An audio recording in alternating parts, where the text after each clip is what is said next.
नमस्कार। कभी सोचा है कि कैसे सिर्फ एक कागज का टुकड़ा पूरे देश का इतिहास बदल सकता है? जी हाँ, एक ऐसा सरकारी आदेश जो लाखों लोगों की जिंदगी पर असर डाल दे। आज हम एक ऐसे ही ऐतिहासिक फैसले की पूरी कहानी को परत दर परत समझेंगे। तो ये गवर्नमेंट ऑर्डर आखिर होता क्या है? देखिए, सिंपल वर्ड्स में कहें तो ये सरकार का एक ऑफिशियल कम्युनिकेशन है। इसे ऑफिस मेमोरेंडम या शॉर्ट में ओएम भी कहते हैं। और ये सिर्फ एक कागज का टुकड़ा नहीं है। इसमें असल कानूनी ताकत होती है जो किसी भी सरकारी पॉलिसी को जमीन पर उतारती है। आज का हमारा सफर 6 हिस्सों में बटा है। सबसे पहले हम उस एक कागज की बात करेंगे जिसने इंडिया को बदल दिया। फिर मंडल कमीशन के वादे को जानेंगे। उसके बाद डिसीजन लेने की पूरी ऑफिशियल चेन को समझेंगे। फिर देखेंगे कि कैसे प्रोटेस्ट्स हुए और कोर्ट का क्या फैसला आया। भारत के की डिसीजन मेकर्स कौन है, इस पर भी नजर डालेंगे। और आखिर में समझेंगे कि डेमोक्रेसी में डेलिब्रेशन यानी सोच विचार इतना जरूरी क्यों है। तो चलिए कहानी के बिल्कुल सेंटर में चलते हैं, जहां है वो एक डॉक्यूमेंट। बात है साल 1990 की, और ये वो ऑफिस मेमोरेंडम है जिसने पूरे देश में एक नई बहस को जन्म दे दिया था। ये कोई मामूली सर्कुलर नहीं था, इसका एक स्पेसिफिक आइडेंटिटी नंबर था। इसे जारी किया गया 13 अगस्त 1990 को, और जारी करने वाली अथॉरिटी थी department of personal and training. ये छोटी छोटी डिटेल्स बहुत ज़रूरी हैं क्योंकि यही इस आदेश को एक लीगल और ऑफिशियल डॉक्यूमेंट बनाती हैं। और इस आदेश का सबसे बड़ा, सबसे अहम पॉइंट क्या था? केंद्र सरकार की सभी नौकरियों में 27% आरक्षण। और ये रिजर्वेशन था एक नई कैटेगरी के लिए, सामाजिक और शैक्षिक रूप से पिछड़े वर्ग, जिन्हें हम SEBCs यानी socially and educationally backward classes भी कहते हैं। ये भारतीय समाज और राजनीति के लिए बहुत बहुत बड़ा कदम था। लेकिन सवाल ये उठता है कि ये फैसला इतना अचानक कैसे आ गया? सच तो ये है कि ये बिल्कुल भी अचानक नहीं था। इसके पीछे एक दशक से भी ज्यादा लंबी पॉलिटिकल हिस्ट्री छिपी हुई थी। तो चलिए जरा उस कहानी को समझते हैं। ये टाइमलाइन हमें दिखाती है कि ये प्रोसेस कितना लंबा था।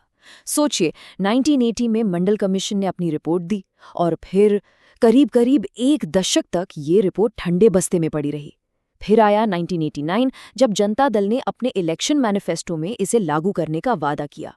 और फिर अगस्त 1990 में तो जैसे सब कुछ फास्ट फॉरवर्ड हो गया। सिर्फ एक हफ्ते के अंदर कैबिनेट की मंजूरी, पार्लियामेंट में अनाउंसमेंट और ऑफिशियल ऑर्डर, सब कुछ हो गया। अब जरा ये देखते हैं कि कैबिनेट के फैसले को एक ऑफिशियल ऑर्डर में बदलने के लिए सरकार के अंदर क्या-क्या फॉर्मल स्टेप्स उठाए गए, ये होता कैसे है। तो ये प्रोसेस काम कैसे करता है? सबसे पहले प्राइम मिनिस्टर और उनका कैबिनेट मिलकर पॉलिसी पर फाइनल डिसीजन लेते हैं। फिर प्राइम मिनिस्टर पार्लियामेंट के दोनों सदनों को इस फैसले के बारे में बताते हैं। इसके बाद मिनिस्ट्री के अधिकारी यानी सिविल सर्वेंट्स उस फैसले को एक प्रॉपर लीगल लैंग्वेज में ड्राफ्ट करते हैं। और आखिर में एक सीनियर ऑफिसर के साइन के साथ ये एक ऑफिशियल गवर्नमेंट ऑर्डर बन जाता है। देखिए, सरकार का कोई भी बड़ा फैसला अक्सर एक नेशनल डिबेट की शुरुआत होता है, अंत नहीं। और इस आदेश के साथ भी ठीक ऐसा ही हुआ।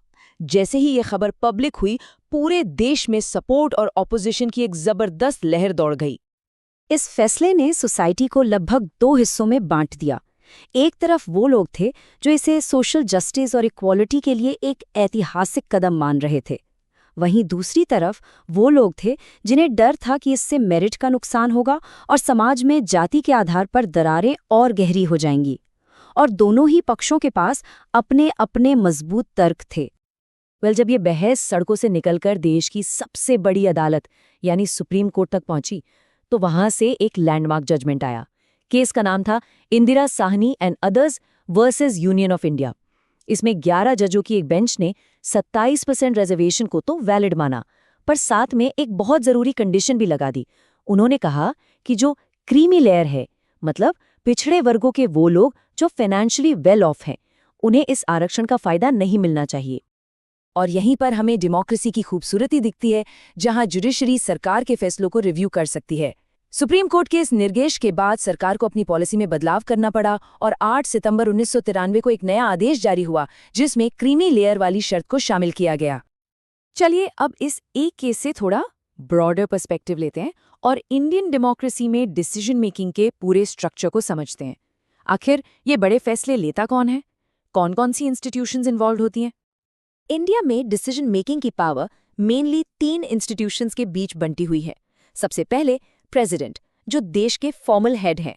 दूसरे और सबसे पावरफुल प्राइम मिनिस्टर और उनका कैबिनेट, जो असल में सरकार चलाते हैं और पॉलिसीज बनाते हैं। और तीसरी है पार्लियामेंट, जहां इन पॉलिसीज पर बहस होती है और सरकार को अकाउंटेबल ठहराया जाता है। जब हम इंडिया को दूसरे देशों से कंपेयर करते हैं तो ये फर्क साफ नजर आता है।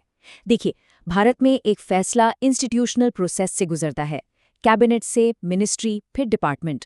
वहीं अमेरिका में प्रेसिडेंट के पास एग्जीक्यूटिव ऑर्डर के जरिए सीधे फैसला लेने की ज्यादा ताकत होती है।